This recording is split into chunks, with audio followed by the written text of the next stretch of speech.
नमस्कार, न्यूज मंच देख रहे हैं आप और मैं हूं विशाल वैभव। आज जो है बीजेपी कार्यालय में प्रधानमंत्री के मन की बात कार्यक्रम के दौरान बीजेपी प्रदेश अध्यक्ष डॉक्टर दिलीप जायसवाल ने जो है मीडिया से बातचीत के दौरान जो है गांधी मैदान की होने वाली रैली पर जो है तंज कसा और कहा कि जो है हम लोग विकास की राजनीति करते हैं, जबकि वे लोग झूठ की राजनीति करते हैं और बरसात मेढक की तरह जो है ये लोग निकलते हैं। और क्या कुछ कहा है बीजेपी प्रदेश अध्यक्ष डॉक्टर दिलीप जायसवाल, आपको छोड़ जाते हैं उनके सभी प्रतिक्रियाओं के साथ। बने रहिए न्यूज मंच के साथ। न्यूज मंच के लिए विशाल वैभव, पटना।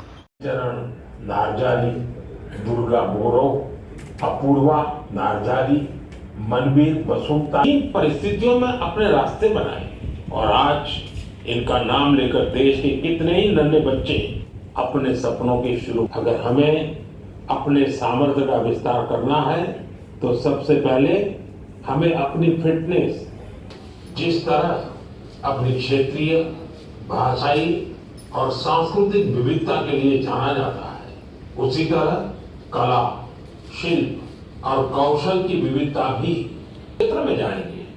वहां की कुछ न कुछ खास और लोकल चीज के बारे में आपको पता चलेगा। हम अक्सर मन की बात में देश के ऐसे यूनिक प्रोडक्ट्स, एरी सिल्क, इसे कुछ दिन पहले ही जीआई टैग मिला है।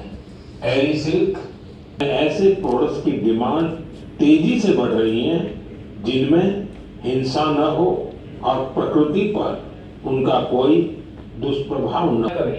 और हाँ, khadi, handloom, handicraft, vocal for local, इन्हें भी आपको हमेशा ही बेचें तो आत्मनिर्भर भारत अभियान को नई ऊर्जा मिलेगी।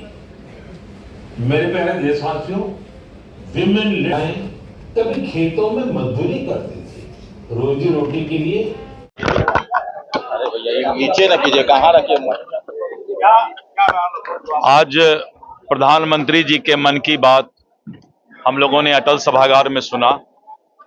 प्रधानमंत्री जी मन की बात पूरे देशवासियों से करते हैं और आज उन्होंने फिर दोहराया इस बात को कि वोकल फॉर लोकल।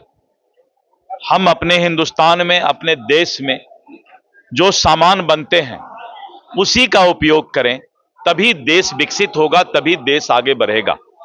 विदेशी सामानों से हमें परहेज करना चाहिए, विदेशी सामानों के उपयोग से हमें बचना चाहिए, यानी वोकल फॉर लोकल हमें होना चाहिए। प्रधानमंत्री जी ने विशेष करके पर्यावरण पर चर्चा की कि एक पेड़ में मां के नाम, यानी पर्यावरण, इकोसिस्टम को बचाकर रखना बहुत जरूरी है। अगर हम पेड़ लगाते हैं तो हम अपनी जिंदगी को खुशनुमा बनाते हैं, हम अपनी जिंदगी की रक्षा करते हैं।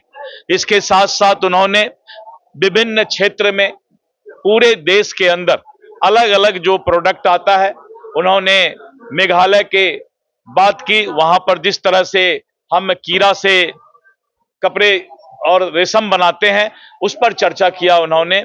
और इसके साथ साथ शुभम शुक्ला का भी उन्होंने स्पेस का भी चर्चा किया है। और प्रधानमंत्री जी मन की बात में पूरे देश के चारों कोना को, सभी जगह को छूने का प्रयास करते हैं। और जो सबसे बड़ी बात उन्होंने कहा कि जो मोरारजी देसाई जी, जगजीवन राम जी ने जिस तरह से निरंकुश लोकतंत्र की हत्या इमरजेंसी आपातकाल के समय हुआ था और शासक कैसे निरंकुश हो जाता है, अहंकारी हो जाता है, ये बात इमरजेंसी के उस चीज को अगर हम याद करते हैं तो आज भी हम सिहर जाते हैं कि श्रीमती इंदिरा गांधी के समय जो आपातकाल लगा था वो मोरारजी देसाई जी और जगजीवन राम जी के शब्दों में भी सुनने का मौका मिला कि किस तरह का अत्याचार और किस तरह से न्यायिक व्यवस्था को प्रभावित करने का प्रयास और जिस तरह से लोकतंत्र का माखौल उड़ाया गया था, लोकतंत्र की हत्या की गई थी, पार्लियामेंट का समय बढ़ा दिया गया था। ये इतना बड़ा अत्याचार जो हमारे कांग्रेस के पूर्वजों ने किया है, उसको आज मोरारजी देसाई जी और जगजीवन राम जी के शब्दों में सुनने का मौका मिला। सर, ओवैसी जी एनडीए से मिलने की इच्छा जता दिए हैं। आज उन्होंने बयान दिया है कि अगर महागठबंधन के नेता चाहे तो वो एनडीए को रोकने के लिए बिहार में चुनाव लड़ेंगे। ओवैसी जी वैसे भी महागठबंधन के साथ ही रहते हैं, इसलिए उसमें तो कोई नई बात नहीं है। और जो गरीब पासमानदा मुसलमान हैं, जो उनके अधिकार की बात आई है, तो एक बार वक्फ कानून जो आया है उसको देखने का प्रयास करना चाहिए कि हमारे पास गरीबों के हक में है या नहीं है। आज लोग जुटे हैं गांधी मैदान में। जो अब तो इलेक्शन आया है तो सारे, जब बरसात आते हैं तो सभी मेढक बाहर निकलते हैं।